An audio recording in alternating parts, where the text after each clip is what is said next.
உங்களிடத்திலும் என்னிடத்திலும் எதிர்பார்ப்பது என்ன?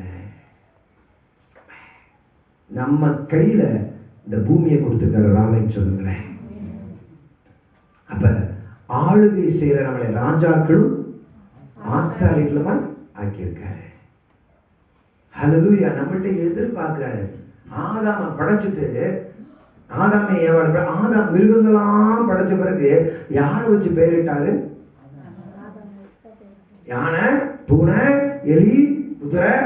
நம்மளால பேரிட முடியுமா?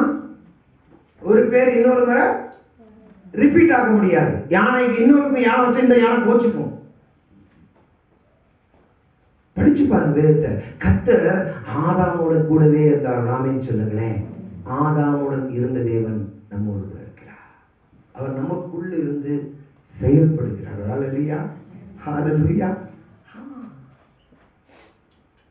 இந்த மனுஷனுக்கு இந்த பூமியை நான் என்ன பண்றேன்? அவனுக்கு குடியிருப்பாக கொடுத்தேன்றார்.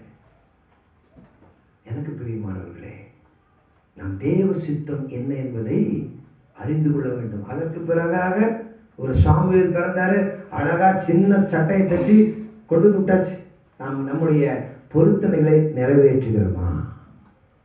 வசனம் சொல்றது, ஒருவன் பொருத்தனை பண்ணி கொண்டால் அதை என்ன செய்யணுமா? நிறைவேற்றணும். இல்லாட்டி அவன் பொருத்தனை பண்ணாமல் இருப்பது நல்லது. ஹல்லேலூயா. வேதம் சொல்லுது, நம்ம பூமியில் இருக்கிறோம், கர்த்தர் பரலோகத்தில் இருக்கிறார். அதனால உங்களுடைய வார்த்தைகள் சுருக்கமா இருப்பதாக. தெரியாம சொல்லிட்டேன், சாரி, எச்சரிக்கை. இது கடைசி காலம். பிள்ளைகளே சொல்றேன், ஏன்பா இப்படி பொய்யா சொல்லிட்டு இருக்கலாம்? எங்க அப்பா அம்மா சொல்லுவாங்க அங்கிள். ஒரு பையன் போய் கேட்டேன், என்னப்பா வாயத்தோட இவ்வளவு போய் சொல்ற அப்படின்னு. எங்க அப்பா அம்மா போய் சொல்லுவாங்க அங்கிள், அதனால நான் சொல்றேன். அந்த அப்பா அம்மா மூஞ்சி எங்க போச்சுன்னு தெரியல. அப்புறம் போன பிறகு இந்த முக்கியமான வார்த்தைகள்லாம் வீட்டில் யூஸ் பண்ணுவாங்க இல்லையா? சில வார்த்தைகளை மூ சா கான்னு சொல்லி அடி டமாட்டுமின்னு அடிச்சு அந்த பையனை இடிச்சு அவன் பின்னாடி என்ன பண்ண முரடானா வந்துடுவான். கவனிக்கிறீங்களா? கிருபை பொருந்திய வார்த்தைகள் நம்முடைய வாயிலிருந்து புறப்பட வேண்டும். எச்சரிக்கை. ஹல்லேலூயா. கர்த்தர் நம்மை நேசிக்கிறார். அவர் சாயல்ல நாம் படைக்கப்பட்டிருக்கிறோம். ஆமென் சொல்லுங்களேன். நீங்க சொல்லணும், காலையில் எழுந்த ஆண்டவரே, நான் உம்முடைய சாயல்ல படைக்கப்பட்டிருக்கிறேன். அடுத்து சொல்லும், உம்முடைய சாயல் நானு திருப்தியாவேன். என்னுடைய பிரசன்னம் இல்லாட்டி நான் என்ன ஒன்றுமே இல்லப்பா. ஹல்லேலூயா. செபிக்காம வெளியே போகாதீங்க. தேவ சமாதானம் எல்லாம் வெளியே போகாதீங்க. பிரசன்னம் எல்லாம் வெளியே போகாதீங்க. அந்த ஆபீசர் இருக்கிறார், இந்த ஆபீசர் இருக்கிறார், அந்த கவுன்சிலர் இருக்கிறாரு, அவங்க இருக்கிறாங்க, இவங்க இருக்கிறாங்க, அவங்க ரெக்கமெண்டேஷன், இவங்க ரெக்கமெண்டேஷன் சொல்லி நாம் என்ன செய்யக்கூடாதான்?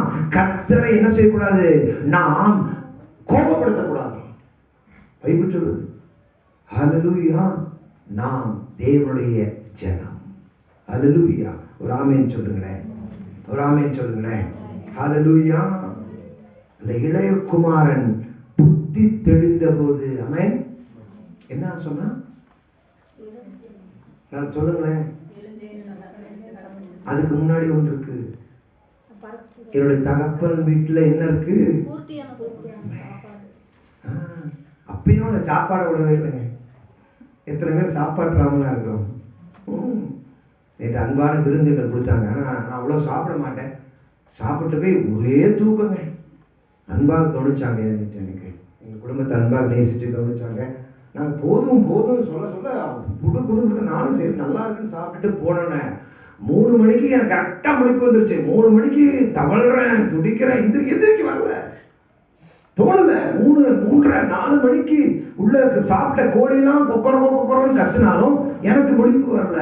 தொண்டையில் என்ன பண்ணுங்க, ராத்திரி வேளையில கத்தி வைங்க. பைபிள் சொல்லுது. அதிகமா என்ன செய்யக்கூடாதான்? ராத்திரி